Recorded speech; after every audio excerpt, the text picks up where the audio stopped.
Assalamualaikum warahmatullahi wabarakatuh.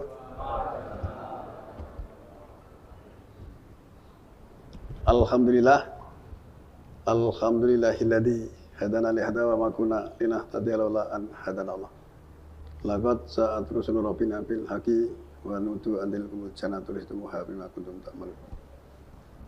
Walladzi arsala rasulahu bil huda wa dinil haqqi liyudhhirahu 'ala dini kullihi walau karihal musyrikun. Asyhadu an la ilaha illallah wahdahu la syarikalah. Asyhadu anna Muhammadan abduhu wa rasuluh. Saudaraku muslimin muslimat rahimakumullah. Terlebih dahulu marilah kita senantiasa menghaturkan puji syukur kehadirat Allah Subhanahu wa taala atas segala nikmat yang masih dilimpahkan kepada kita sekalian. Pada hari ini kita bertemu kembali di ruangan ini dalam rangka kita belajar bersama-sama. Pada kesempatan kali ini kami akan melanjutkan kajian yang tempo hari ya. Kami akan mengupas lagi dari awal kajian itu kan saya menyampaikan beberapa istilahnya pitutur kasepuhan ya. Para sesepuh kita khususnya para tokoh budaya Jawa yang banyak mengungkapkan nasihat-nasihat berbasis bahasa Jawa kuno yang pada kebanyakannya kita kurang begitu bisa memahami makna yang ada di dalam pitutur para sesepuh tadi. Karena hampir sangat sedikit pitutur tadi diuraikan makna yang sebenarnya seperti apa. Orang tua kita atau mungkin para tokoh-tokoh kita hanya menyampaikan tanpa memberikan penjelasan rinci makna yang ada di dalam pitutur tersebut ya.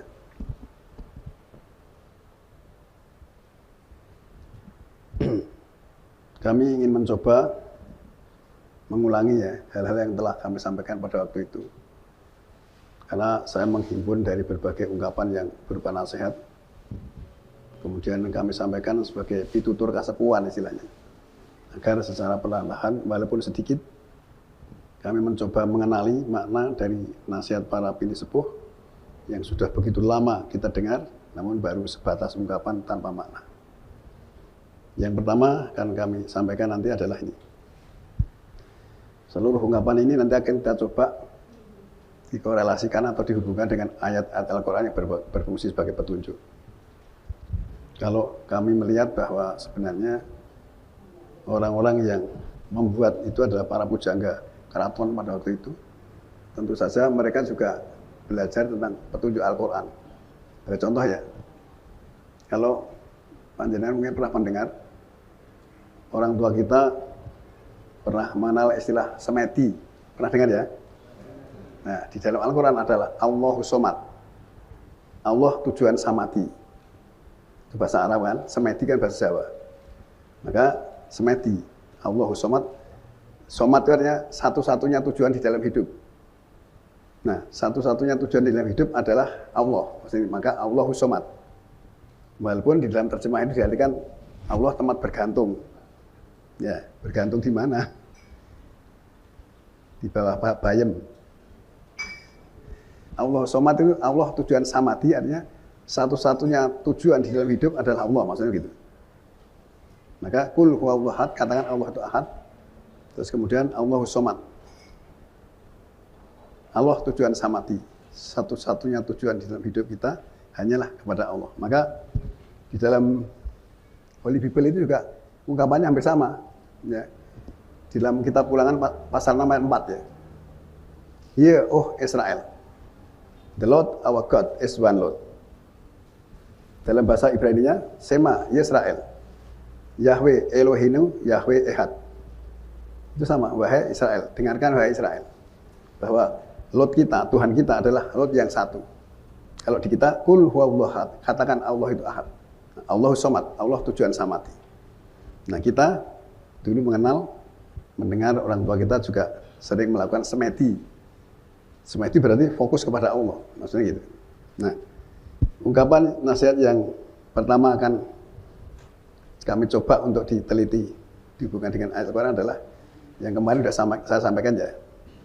Olah rasa ngenenge kecipta menggalih sangkan paraning dumadi.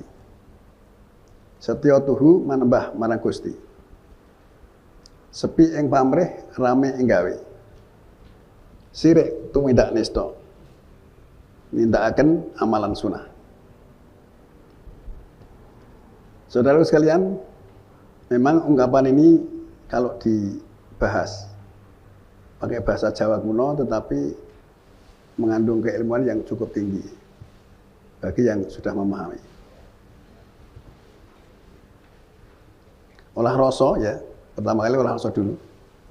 Rasa itu atau rasa berada di dalam hati, dalam Al-Quran disebut qalbu, yang harus diolah di dalam arti dipikirkan, lalu dilatih dan dibentuk dengan berbagai latihan kanuragan ya, dengan harapan hati menjadi semakin jernih, tanggap atau peka terhadap setiap masalah. Dalam diri manusia sudah dilengkapi perangkat keras dan perangkat lunak yang kalau dioperasikan dengan baik maka akan bisa bertahan cukup lama dan jarang kena penyakit yang berakibat mengganggu kesehatan. Kalau misalnya kena sakit itu akan mudah disembuhkan, mudah diobati. Perangkat keras dan lunak itu sering kita sebut hardware dan software. Hardware itu ada di kepala, software itu ada di tengah-tengah yang disebut qalbu tadi. Yang sebenarnya merupakan teknologi tingkat tinggi bila dibandingkan dengan teknologi susunan manusia. Untuk mengawali ini, coba kita perhatikan surat 16 ayat 78.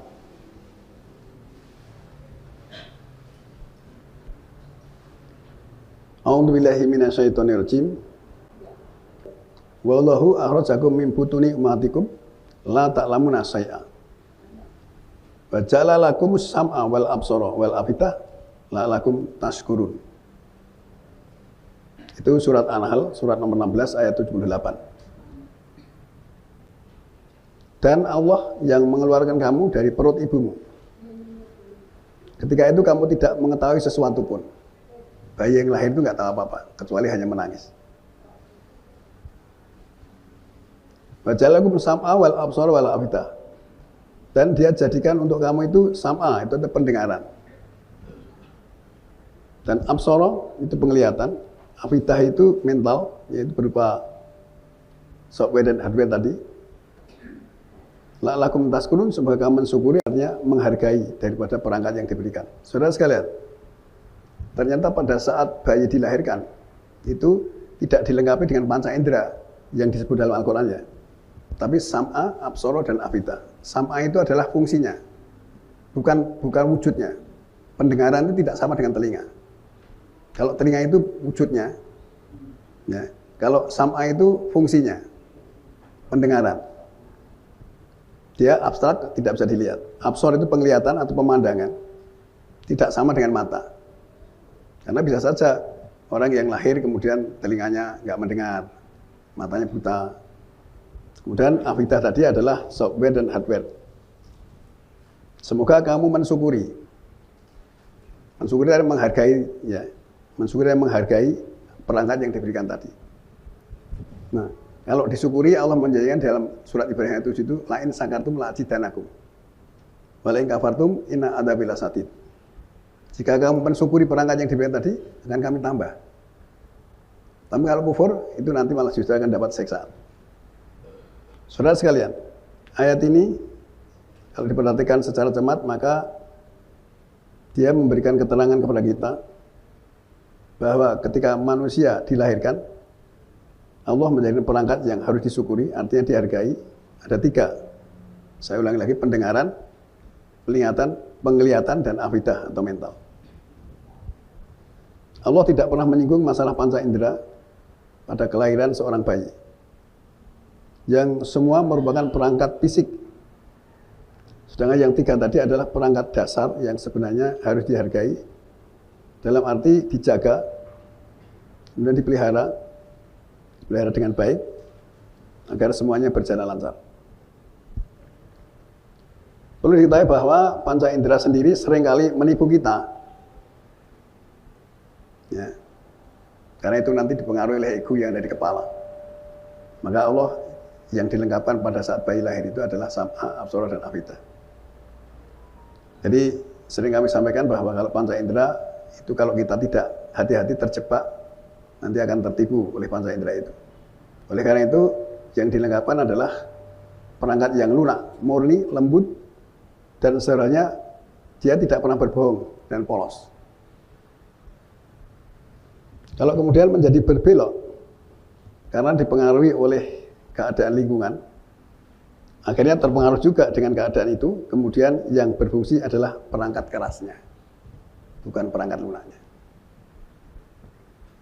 Coba perhatikan surat Al-Hajj surat nomor 22 ayat 45.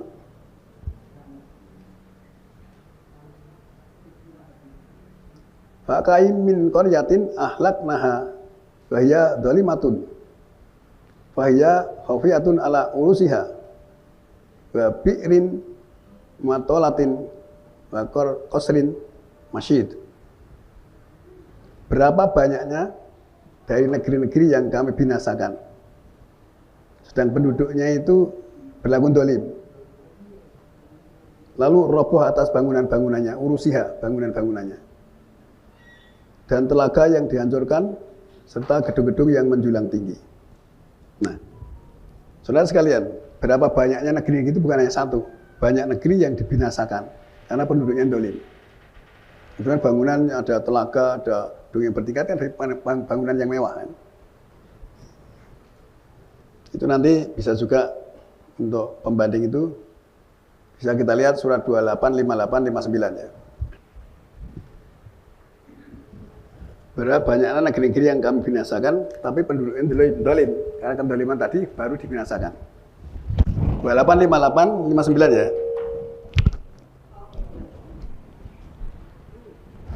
Bakam ahlakna min qaryatin batirat ma'isataha. Berapa banyak negeri-negeri yang kami binasakan, yang kehidupannya mewah. Hidupnya mewah. Fatilka masakinuhum lam nuskam mim ba'dihim ila qalila. Itulah tempat-tempat mereka yang tidak didiami lagi sesudah mereka karena hancur ya, dibinasakan tadi. Kecuali sedikit saja. Wa kunna nahnul warisin, dan kamilah yang mewarisi itu. Kembali kepada Allah lagi maksudnya. Orangnya nggak bisa pertama tinggal di hidup, kembali kepada Allah. Kemudian ayat berikutnya, wa ma kana rabbuka muhlikal qura hatta yab'asa fi umiha rasulan yatlu alaihim ayatina wa ma kunna muhlikil qura ila wa ahluad dzalimun. Dan tidaklah Tuhanmu membinasakan suatu negeri hingga dia bangkitkan pada negeri tadi itu penduduknya seorang rasul yang menganalisakan atas mereka ayat-ayat kami. Dan tidaklah kami membinasakan suatu negeri kecuali penduduk yang zalim. Kuncinya diberi peringatan dulu. Peringatan masih ngeyel, akhirnya dibinasakan. Dibinasakan itu hancur, Pak. Karena tidak bisa ditempati lagi penduduk yang mewah tadi, kecuali sedikit saja. Nah, di sini tadi, ayat ini juga video 245 tadi bahwa berapa banyaknya negeri-negeri yang kami binasakan dan penduduknya dolim. Lalu roboh atas bangunan-bangunannya. Dan telaga yang dihancurkan, gedung-gedung yang menjulang tinggi, berarti dia rumah mewah. Terus kemudian kita lihat surat 22 ayat 46 ya. Lanjutannya tadi. Afalam yasiru fil ardi wa takuna lahum qulubun yaqiluna biha aw adanun yasma'una biha wa inaha la ta'mal absaru walakin ta'mal qulubul lati fi sudur. Tidakkah mereka berjalan di bumi? Artinya kita supaya berjalan di bumi itu untuk mengadakan penelitian. Bukan jalan-jalan, piknik ke sana, wah itu ada tempat yang mewah. Ya. Katanya istilahnya, awal sekarang ada istilah, apa sini?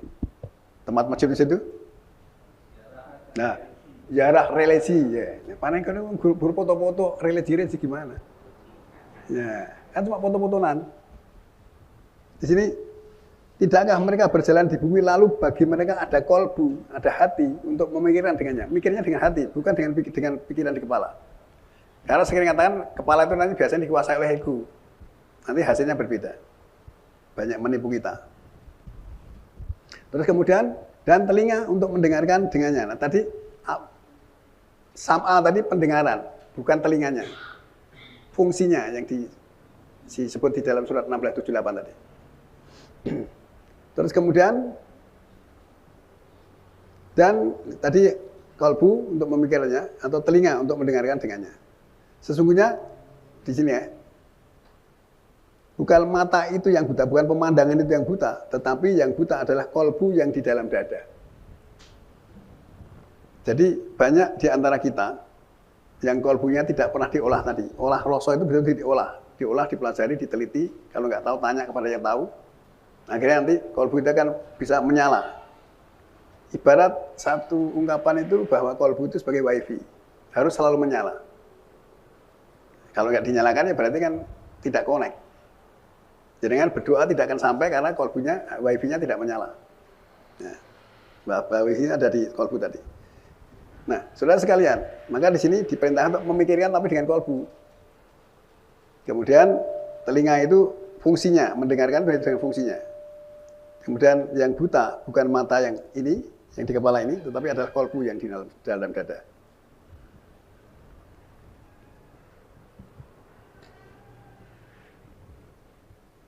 Terus kemudian ayat lanjutannya, nomor 2247 ya. Wa yasta'jilunaka bil adabi wa lan yulifallahu wahda. Fa inna yauman inda rabbika kal afi sanatin mimma ta'udun. Dan mereka minta segerakan kepadamu tentang siksaan. Manusia kan kadang coba datangkan sekarang kalau bisa, mesti gitu, nantang, banyak kan. Ya, dari dulu begitu sampai sekarang. Ayat itu berlaku terus. Dan Allah tidak pernah merubah janjinya. Artinya kalau Allah menyiksa itu seperti tadi itu, didatangkan seorang Rasul menganalisis ayat tadi dulu. Kalau dia nggak mau baru, karena dia termasuk dolim. Tidak pernah merubah janjinya. Kemudian wa inna yauman inda rabbika ka'alfi sanatin mimma ta'udun. Bahwa hari pada Tuhanmu seperti 1000 tahun dari yang kamu hitung. Yang menghitung para sarjana bumi karena kita hidupnya di bumi. Ya. Kita 48 dulu ya. Ayat lanjutannya. Wa kain min qaryatin amlaitu laha wa hiya dhalimatun tsumma aqattuha wa ilayal masir. Dan berapa banyak negeri-negeri yang aku beri tangguh. Masih ditunda gitu loh. Tidak langsung disiksa. Beri tangguh baginya. Sedang penduduknya dolim. Penduduknya udah dolim, tapi masih ditangguhkan dulu. Kasih tunda, siapa tahu sadar. Gitu. Kemudian aku ambil di situ ada. Di sini kan suma akhot tuha, kami ambil mereka, kami ambil dia, mereka masuk penduduknya tadi, sing dolim tadi. Setelah diberi peringatan. Diambil artinya disiksa. Diambil gak dikembalikan kan berarti disiksa. Dan kepadaku tempat berkumpul. Tempat kembalinya hanya kepada Allah. Nah, saudara sekalian, Allah itu sangat bijaksana agar manusia berjalan di bumi untuk memperhatikan dengan hati tadi. Di mana banyak negeri yang runtuh atas bangunannya karena adanya siksaan Allah yang penduduknya dolim. Tapi ayat tadi diberi tangguh dulu.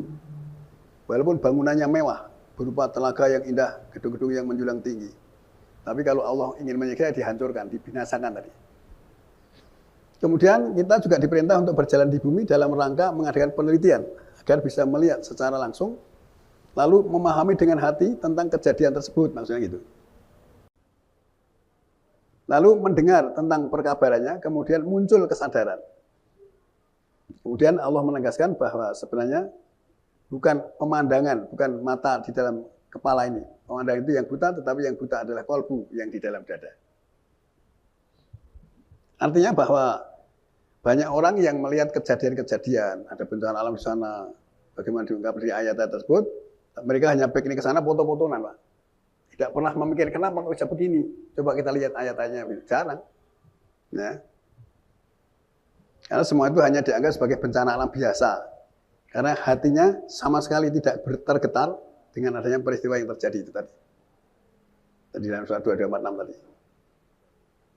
Bahkan di antara manusia ada yang mendengar keterangan seperti itu malah seolah-olah mengadakan tantangan agar dia segerakan siksa kalau bisa. Coba datangkan sekarang kalau bisa.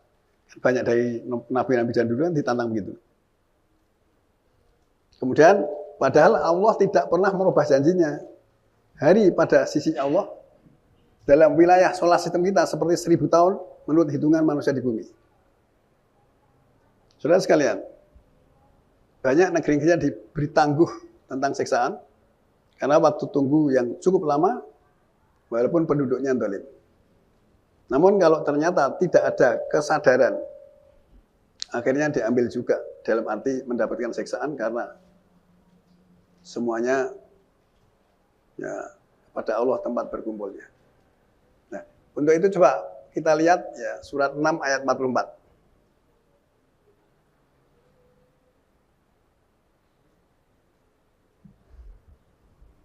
Perhatikan itu surat 644 ya.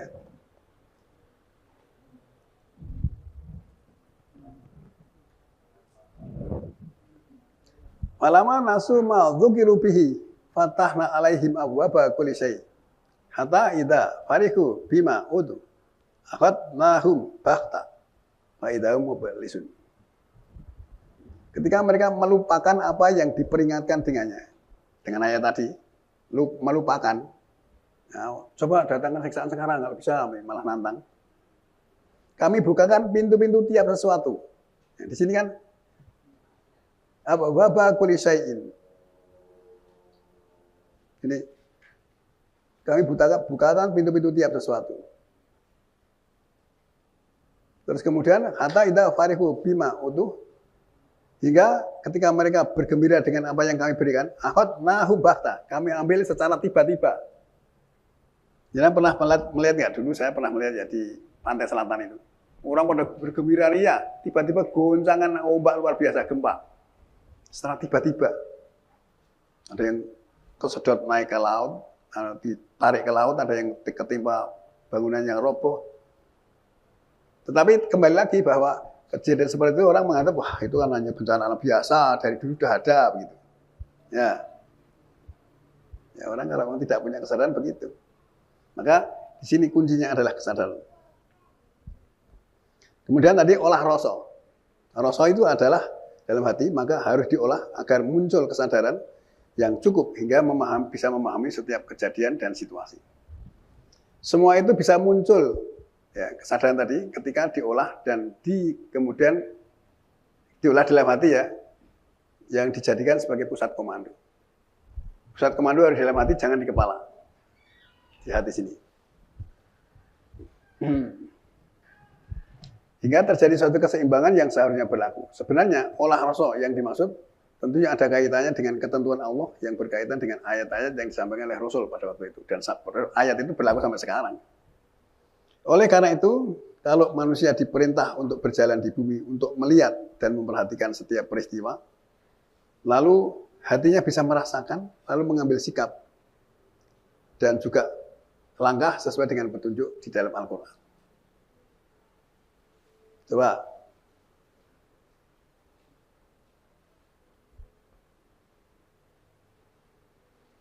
Kita lihat surat 6:42 ya.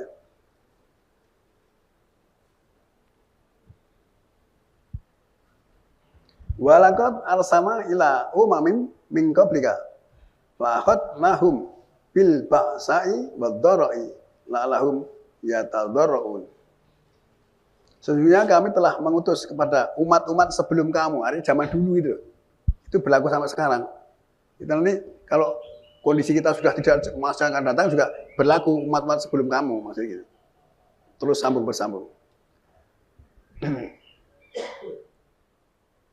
Walaqad arsalna ila umamin min qablika wa akhadnahum bi ba'sa'i wadh-dharra'i alahum yatadarrun. Sesungguhnya kami telah mengutus kepada umat-umat sebelum kamu, sebelum kita.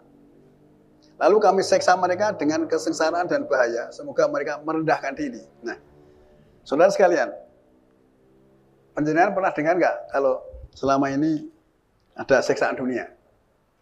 Nggak pernah dibahas kan? Nggak ada, itu hanya ujian. Ujian orang yang pada mati semua. Kan jenengan punya anak sekolah, oh ini anak sekolah besok ujian. Terus saat sekolah mati semua, kira-kira jenengan marah nggak? Iya pasti marah loh. Itu seksa, di sini katakan kami seksa mereka. Itu seksaan itu hanya dunia dan akhirat. Kampung dunia, kampung akhirat. Kehidupan dunia dan akhirat. Tapi malah yang dibahas seksa kubur. Ya. Seksa dunia nggak pernah dibahas, padahal ayatnya banyak. Di kubur itu mati. Mati itu berhenti dari hidup. Nanti diungkap lagi keterangan yang ditanyakan dokter Hari dulu.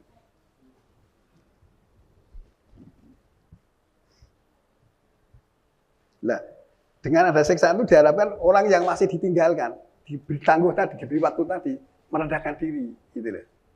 Terus kemudian berikutnya 643 ya. Walaula idza'ahum ba'sunawat tadarra'u walakin qasat qulubuhum wa zayyana lahumus sam saitanu maganu ya malun.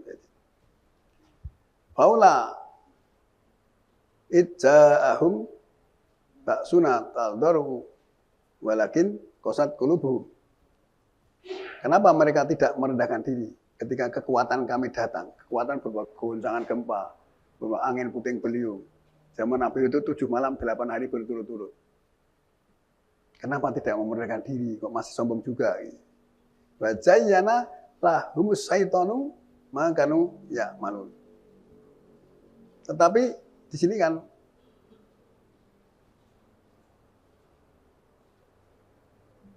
hati mereka itu jadi keras dan setan menghiasi untuk mereka apa-apa yang mereka kerjakan. Itu setan siapa itu? Ya, kita lihat dulu ya. Yang menghiasi itu setan siapa? Hatinya keras tadi. Yang keras hatinya, bukan kepalanya, hatinya keras. Coba kita lihat surat nomor 6 112. Ini tentang setan ya.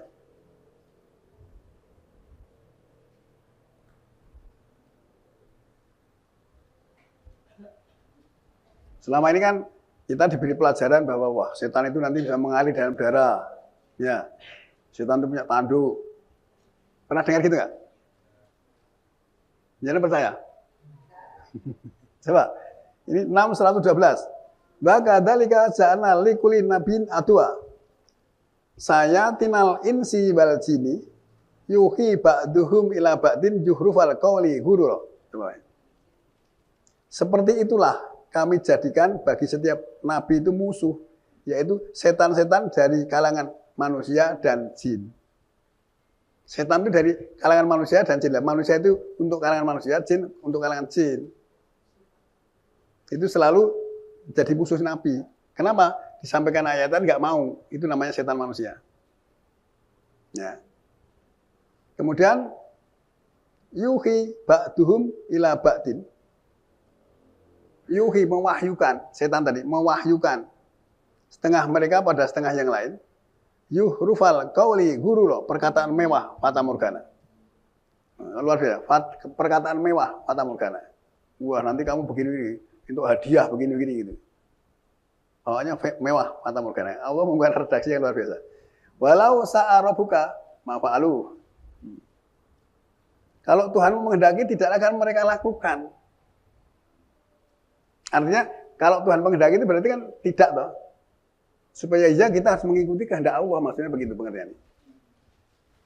Terus kemudian wadarhum ma yaftarun. Di sini kan maka biarkanlah mereka dengan apa-apa yang mereka ada-adakan itu.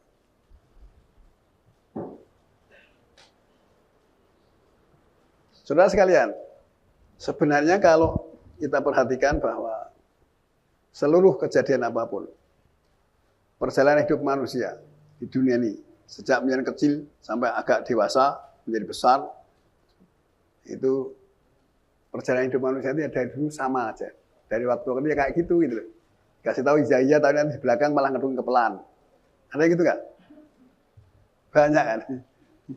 Nah, kalau diperhatikan kedua ayat tersebut merupakan bimbingan agar manusia mau olah rasa dengan hati ketika melihat peristiwa masa lalu yang sebenarnya merupakan siksaan berupa kesengsaraan dan bahaya, agar manusia bisa merendahkan diri dengan ketaatan. 642 tadi. Namun kenyataannya, ya, mereka tidak merendahkan diri karena hatinya keras. Nah, dengan adanya kejadian tersebut diharapkan mereka bisa sadar gitu, malah justru dibolak-balik, wah itu enggak, itu hanya biasa itu. Itu cuma bencana dari dulu ada gitu. Nah, ini kami hanya mencoba untuk melihat hal-hal yang berkaitan dengan masalah kejadian itu dengan ayat-ayat Al-Qur'annya.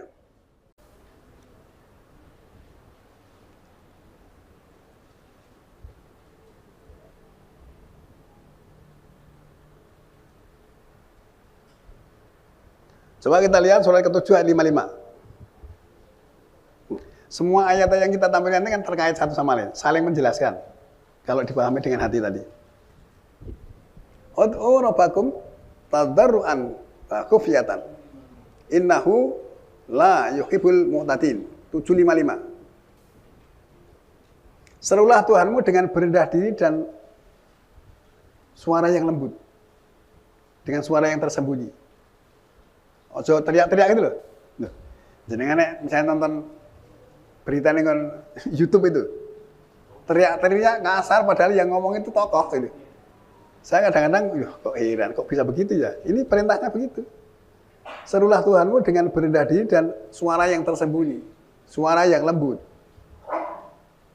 Kemudian innahu la yuhibbul mu'tadin. Sesungguhnya Allah tidak menyukai orang-orang yang melanggar hukum, orang-orang yang melampaui batas. Tidak menyukai. Nah, sekarang kalau ngomongnya didengarkan tidak enak, keras, kasar, terus nguneni ngolok orang lain itu termasuk disukai Allah enggak? Nah, ya mesti enggak toh. Terus kemudian ayat berikutnya, ayat 56. Wala tufsidu fil ardi ba'da islahiha wa tuhu khaufan wa tama'an. Dan jangan merusak di bumi sesudah solehnya, setelah baiknya. Bumi kan dirusak, Allah nanti diperbaiki. Misalnya contoh ya, dia melihat masukkan air ke dalam bumi. Walaupun air itu udah, air peceren gampang ya bahasanya. Nanti keluarnya itu jernih Pak. Disaring oleh bumi itu dikeluarkan itu jernih berupa sumber air. Nah di sini kan, jangan merusak di bumi sesudah kesolehannya, setelah baiknya, bumi jadi baik. Wad'uhu khaufan wa tama'an. Kemudian serulah dia Allah maksudnya dengan rasa cemas atau khawatir dan pengharapan. Harapan diampuni Allah, kemudian nanti air masuk ke dalam bumi juga nanti dikeluarkan bagus. Jenengan pernah nggak sumurnya kering? Saat itu pernah nggak? Akhirnya diduduk ke dalam, didalami lagi ya ternyata sumbernya juga masih nggak jernih. Karena banyak pencemaran. Ya, yang masuk ke sana pencemaran semua. Maka di sini kan serulah dia dengan rasa cemas dan pengharapan. Inna rahmatallahi qaribum minal muhsinin. Nah, ini coba. Sesungguhnya rahmat Allah itu dekat dengan orang-orang yang berbuat baik. Bukan orang baik, berbuat baik. Jenengan orang baik tidak pernah berbuat baik yang tidak disukai oleh Allah. Harus berbuat, melakukan sesuatu. Nah, ada orang jatuh gelasar sama kamu di malah tepuk tangan. Nah, harus ditolong toh. Berbuat baik itu gitu maksudnya. Nah, saudara sekalian, dari beberapa ayat ini tadi kan sesuatu yang sebenarnya perlu kita renungi, kita renungkan maksud saya. Agar supaya kalau sudah begitu nanti, ya kita akan menerima akibat. Kalau misalnya dengan adanya peristiwa, kita datang ke sana hanya bergembira ria, bersenang-senang, foto-foto selfie bareng-bareng. Ya hasilnya cuma foto itu aja. Hatinya tidak diolah. Akhirnya manusia itu lupa. Allah malah membuka pintu-pintu tiap sesuatu tadi. Kalau mereka melupakan, buka pintu setiap sesuatu. Setelah mereka bergembira dengan apa yang kami berikan, kami seksa secara tiba-tiba. Ketika itu mereka jadi celaka, 644 tadi. Nah.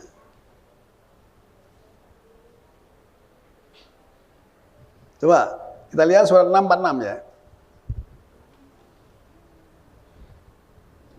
Nabi suruh mengatakan, "Kul ara'aitum in aqata'allahu sam'akum wa absarakum wa khatama ala qulubikum man ilahun ghairallahi ya'tikum bih." 646. Katakanlah, Nabi suruh mengatakan waktu itu. Sekarang yang suruh mengatakan kita, Nabi dah nggak ada. Tidakkah kamu perhatikan? Kita suruh memperhatikan, Pak. Jika Allah mengambil pendengaranmu dan penglihatanmu serta menutup atas hatimu, siapa Tuhan lain selain Allah yang akan memberikan kepadamu? Coba. Nah, apa kira-kira Allah mau ngambil? Maksudnya gini. Dengan adanya ayat ini kita sadar bahwa Allah bisa saja yang tadinya mendengar atau menjadi tidak mendengar, artinya tuli. Yang tadinya melihat menjadi tidak bisa melihat, artinya buta. Hatinya tertutup, dia tidak pernah sadar, tidak punya kesadaran. Adakah Tuhan lain yang akan memberikan seperti itu? Kemudian, ungdur kaifa nusariful ayati tsumma yastifun. Perhatikan, betapa kami jelaskan ayat-ayat itu, kemudian mereka malah menyisihkan diri, malah menghindar. Kan ada orang-orang yang dijelaskan ayat itu malah pergi dengan, "Mbah ngaji ayat, nggak mau saya," gitu kan. Nggak lucu, mubalah ini nggak lucu gitu. Coba jangan lihat surat 10:15. Nek lucu ya dagelan.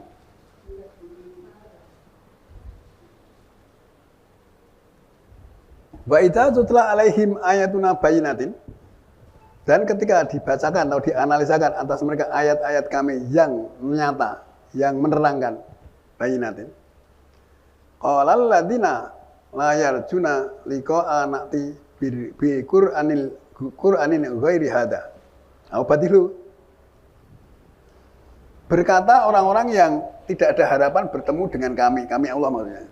Coba datangkan Al-Quran selain ini ngaji Al-Quran yang lain, atau gantilah dia. Loh, ini pada waktu Nabi masih hidup loh. Ya. Terus kemudian Nabi suruh mengatakan, "Kul ma yakunu li anubatilahu min tilqa'i nafsi."